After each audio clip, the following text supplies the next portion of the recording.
जी अस्सलाम वालेकुम दोस्तों, आप देख रहे हैं मेरा यूट्यूब चैनल और फेसबुक पेज। मैं हूं मोहम्मद वसीम राना। दोस्तों, आज का जो मेरा वीडियो बनाने का मकसद है वो है आपको एफबीआर की जो नई 3 स्लैब्स हैं, जो 3 कैटेगरीज इंट्रोड्यूस करवाई गई हैं साल 2024 के फाइनेंस एक्ट में, उनके बारे में उनकी डेफिनेशंस बताना और उनके जो नए रेट्स हैं, जो फाइनेंस एक्ट में नए रेट्स लगाए गए हैं, उसके बारे में इंट्रोडक्शन देना है। सबसे पहले मैं बात करूंगा इनकी डेफिनेशंस पे कि एफबीआर में एक्टिव फाइलर कौन होते हैं, लेट फाइलर कौन होते हैं और नॉन फाइलर्स कौन होते हैं। उसके बाद मैं बात करूंगा इनके ऊपर लगने वाले जो डिफरेंट टैक्स रेट्स हैं। तो वीडियो स्टार्ट करने से पहले तमाम दोस्तों से गुजारिश है कि मेरे इस चैनल को सब्सक्राइब कर लें ताकि इस तरह की इंफॉर्मेटिव वीडियो आप तक टाइम से पहुंचती रहे।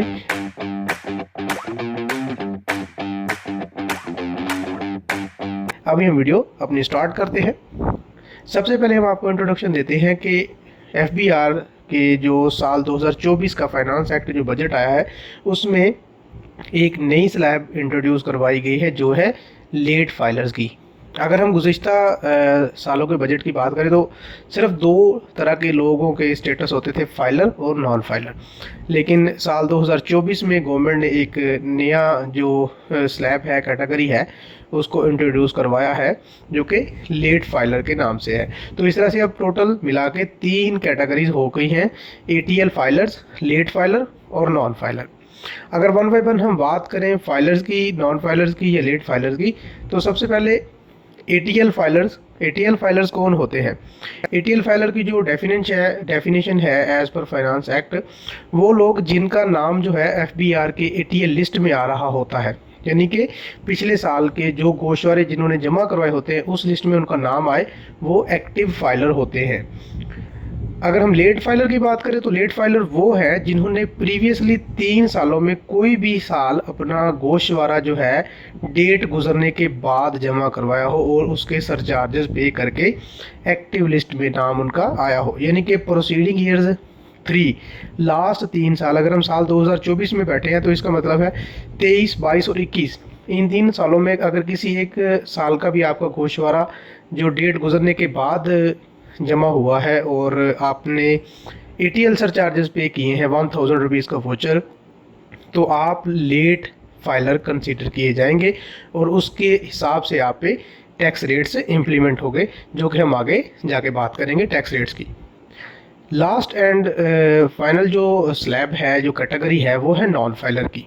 अब नॉन फाइलर वो बंदा होता है जो या तो एफबीआर से कभी रजिस्टर्ड ही नहीं हुआ, या फिर रजिस्टर्ड था लेकिन उसने अपने गोशवारे जमा कराने बंद कर दिए, या लास्ट ईयर उसने अपना गोशवारा टाइमली सबमिट नहीं किया और वो नॉन एक्टिव हो गया। ठीक है, तो ये नॉन फाइलर है, इस पे सबसे ज़्यादा रेट्स लगते हैं। आगे हम बात करते हैं इन पे लगने वाले रेट्स की। तो रेट्स में मैंने सिर्फ 2-3 कैटेगरीज ही समझाने के लिए यहाँ पे ली हैं, जिसमें मैंने 236C सेल ऑफ प्रॉपर्टी है और 236 के परचेज ऑफ प्रॉपर्टी है, और उसके बाद प्रॉफिट ऑन डेट है जिसमें सेविंग अकाउंट्स आ जाते हैं, सर्टिफिकेट्स आ जाते हैं, और जितनी भी आपकी इन्वेस्टमेंट्स हैं प्रॉफिट के लिए बैंक्स में या कौमी बचत में, वो सारी आ जाती हैं। तो अगर हम एटीएल के रेट्स की बात करें तो जो लोग पिछले 3 सालों से रेगुलरली अपने गोशवारे जमा करवा रहे हैं और वो एटीएल फाइलर हैं, एक्टिव फाइलर हैं, तो उन पे 236C का जो टैक्स है वो 3% लगेगा। इसी तरह से 236 के वो 50 मिलियन तक अगर प्रॉपर्टी परचेज करते हैं तो उन पे 3% टैक्स लगेगा परचेज अमाउंट का। और इसी तरह से जो प्रॉफिट ऑन डेट की अगर हम बात करते हैं तो 15% प्रॉफिट जो उनको मिलेगा उसका टैक्स गवर्नमेंट को जाएगा अंडर सेक्शन 151।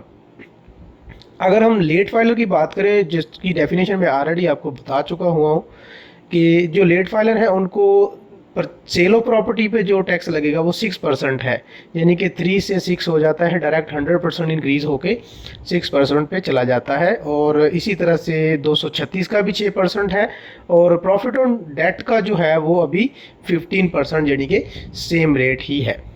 अगर हम बात करते हैं नॉन फाइलर्स की, तो नॉन फाइलर्स ये वो क्लास है जिन पे सबसे ज़्यादा टैक्स अभी इम्प्लीमेंट हुआ है, सबसे ज़्यादा टैक्स अप्लाई हो रहा है। अगर एक बंदा नॉन फाइलर है और वो प्रॉपर्टी सेल करता है तो उस पर 12% टैक्स 2024 में इम्प्लीमेंटेड है। जकम जुलाई 2024 से ऑनवर्ड जो भी एग्रीमेंट्स होंगे सेल परचेज के, जब आप ट्रांसफ़र करेंगे इमूवेबल प्रॉपर्टी तो आपको 12% टैक्स पे करना पड़ेगा अगर आप प्रॉपर्टी सेल करें। या सेम उसी कैटेगरी में 236 अगर परचेज़ की बात करें तो आपको 12% टैक्स देना पड़ेगा परचेज अमाउंट का। तो लास्ट जो है हमारी प्रॉफिट एंड डेट की बात करें, अगर आप किसी भी जगह पे पैसे इन्वेस्ट करते हैं, बैंक्स में, सेविंग अकाउंट्स में, कौमी बचत में या प्राइस बॉन्ड्स में, तो वहाँ पे जो आपको प्रॉफिट मिलता है उस पे नॉन फाइलर को जो टैक्स है वो 35% ऑफ अमाउंट जो प्रॉफिट की है उस पर इम्प्लीमेंट होगा। तो ये ओवरऑल टैक्सेस की स्लैब्स थी जो मैंने आपको बेसिक सी इंफॉर्मेशन दी। उम्मीद करता हूँ इसे काफ़ी हेल्प होगी ये तीनों स्टेटस को समझने में कि ATL क्या है, लेट फाइलर क्या है और नॉन फाइलर क्या है। अगली वीडियो तक के लिए दे मुझे इजाज़त। अपना बहुत सारा ख्याल रखिएगा। जाते हुए चैनल को सब्सक्राइब कर लें। बहुत बहुत शुक्रिया। अल्लाह हाफिज़।